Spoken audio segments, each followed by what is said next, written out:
Hello everyone and welcome back. So let's take a look at the sim I have here. It took about 40 minutes to compute 41 frames.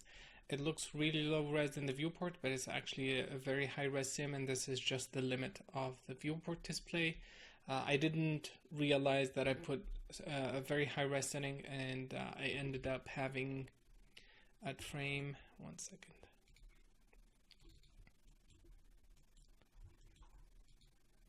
Frame 41, ended up having 337 million, and this is a very high res sim, and we don't have to go to that resolution. So this is the result, and as you can see, we have a lot of interesting details. I think we have to tune down everything that is happening right now. It feels too the velocity, the force we're applying too strong. But the great thing is we're still having the same the primary motion of the sim. So if I turn all this off, we'll get something that follows through the same path here. And if we tune down the velocity, we're gonna still have the primary motion that we've created, but with a lot of details added. And so I'm gonna try and display this at a higher resolution, and hopefully it's gonna take a few seconds for it to display. And we're gonna continue improving on the sim by adding a few more things. Primarily, I want to control the dissipation using that gradient that we've created, and we're gonna do that and run a new sim. And then in the next video, I'm gonna talk about how we can take this further and create analyze the sim to create more interesting masks that we can use. So it's still going, and this is very normal because it's taking a lot of time to stream all the voxels into the GPU, so that takes time.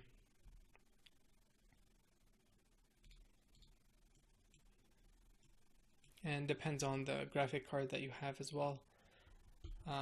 In this case, I have a 1080 GTX that has 8 gigabytes of memory. Let's see. So I'm gonna pause quickly, and then I'll come back when it finishes.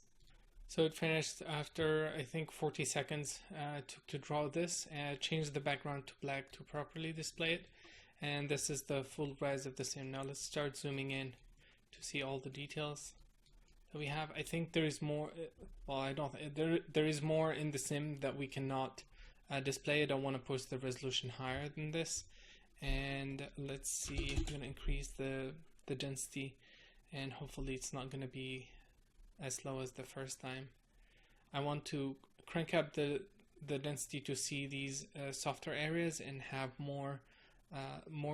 have it thicker here so we can see the details a bit more. Now, the other thing that I forgot to do is do a quick test to see the scale of these details. I think that we're touching the voxels too much, and I'd like to add a little bit of blur to the VDB analysis, sorry, to the gradient that we're computing, so it doesn't affect the voxels like this. And this is something we can only see at a higher resolution, so there is not much that we can guess at a lower resolution. And I think it's gonna take the same time, so I'm gonna pause quickly and then I'll come back when it finishes. So we're back, and I moved the frame because the last one was very dissipated at the shell level, so I moved backwards a little bit. You can see we're getting a lot of interesting details. There's a lot of fine details here, but again, I think the voxels are the size of the noise is too small, so that we're affecting the voxel itself. And I still like to go back and adjust the blur for the VDB analysis, for the gradient analysis, so that we don't affect the noise this much. But you can see we have the hardest part is solved, which is getting all these interesting details. and we don't have any more mushrooms at all. Everything is broken up to the smallest details that we can ever get. Also, you can see here the back is very smooth of the emission.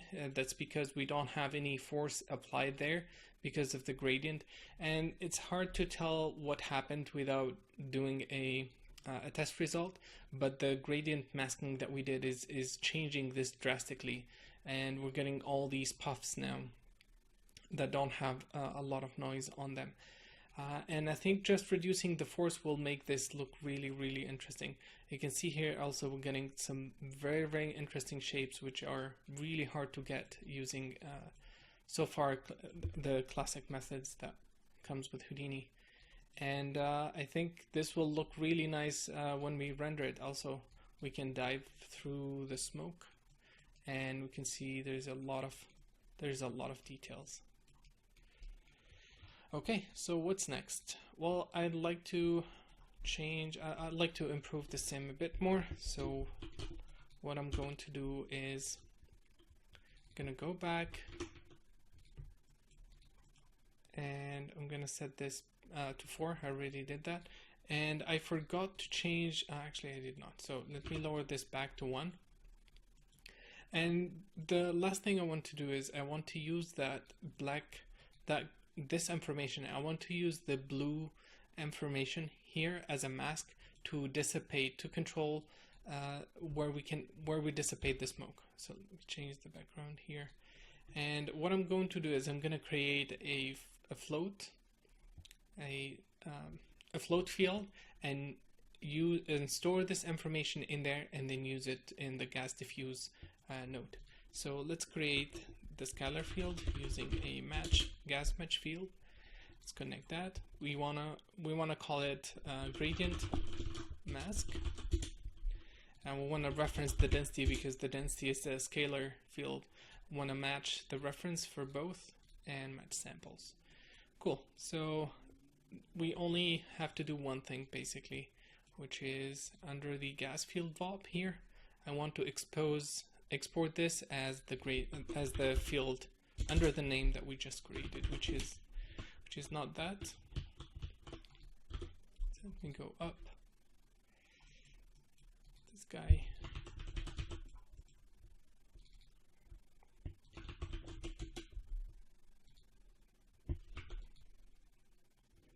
Bind export, and we want to export that. I'm gonna multiply it just to make sure that we don't have a very low value, and I'm actually going to lower the intensity as well of all of this. So here I'm gonna multiply the mask, reduce this by 0.5 and see how that affects the sim. And we're also exporting this new mask now. So I'm going to create a gas diffuse, and I'm going to connect that before we clear the fields, because I'm going to clear the new field as well. So we need to process it, we need to use it before we clear it out. And let's copy the name, gradient mask, let's clear that, and let's advect it as well. And let me copy this in case we change the name. Cool. And here, let's do the same thing. And then under the gas diffuse, we want to diffuse the density. And then the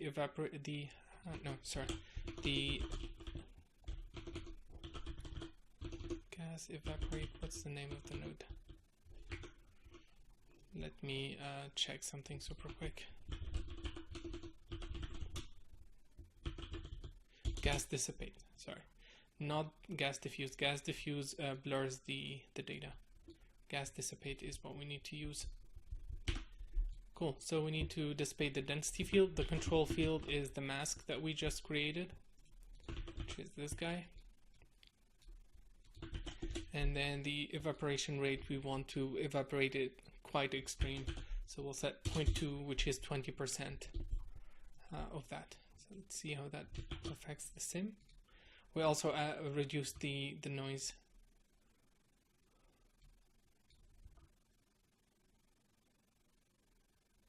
So we should see it dissipate here.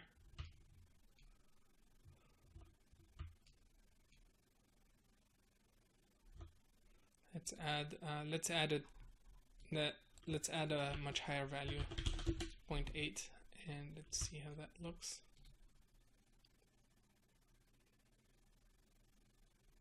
Yeah, it's dissipating.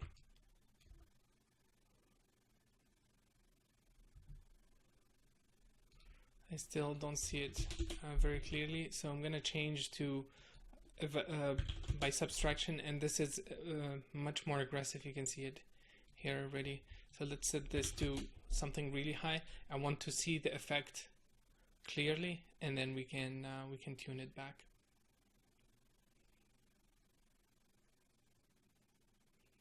Yeah, it's definitely, you can see now this coming out. Yeah, it's very extreme, which could not be, maybe it's not a bad idea, but I don't want this to be really really strong, so just 0.2 should be fine, and this relative to the density of the volume as well.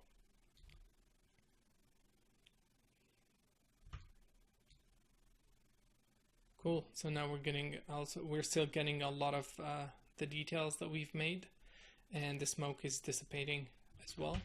I think we don't have to add this much padding, so let me go back and reduce that to 4.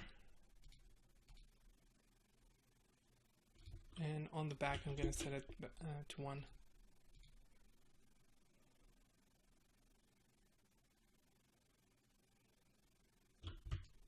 Yep, I think it's working. So I'm going to do high-res sim with these settings. I think the evaporation is really high, but I'm going to leave it at that for now.